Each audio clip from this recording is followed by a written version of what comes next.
President Joe Biden and former President Donald Trump have 6 months left to persuade American voters to give them a second term.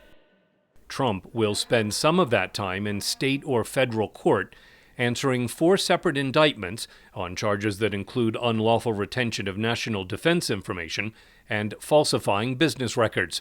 He says prosecutors are interfering in the election. Everything was legal. And they're doing this because it's for politics. They want to get Biden elected. That's the only reason. The court appearances are reducing Trump's time campaigning, but he says what he calls a political hoax is only making him more popular with voters. It's a terrible, terrible thing happening in our country. And hopefully, November 5th, the most important day in the history of our country, in my opinion, that's called Election Day. Hopefully it's going to change because these people are destroying our country. The Republican Party last nominated Trump for president at its semi-virtual 2020 convention in North Carolina. This year's Republican convention is in July in the state of Wisconsin. Before then, Trump will need to choose a new running mate. Among those he's believed to be considering for vice president are Florida Senator Marco Rubio, Ohio Senator J.D. Vance, South Carolina Senator Tim Scott, and New York Representative Elise Stefanik.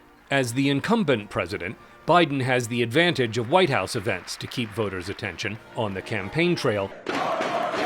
Biden is becoming more pointed in his attacks on Trump, while claiming credit for a stronger economy. Construction of new factories has more than doubled in our administration.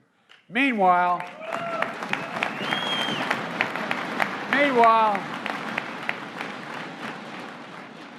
Donald Trump still thinks windmills cause cancer.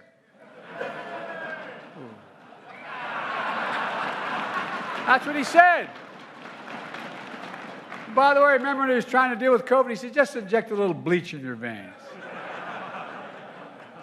He missed it, all went to his hair. The Democratic Party last nominated Biden for president at its semi-virtual 2020 convention in Wisconsin. This year's Democratic convention is in August in the state of Illinois. Biden is running again with Vice President Kamala Harris, who's been campaigning for restoring federal abortion protections that were ended when the U.S. Supreme Court overturned the case Roe v. Wade in 2022.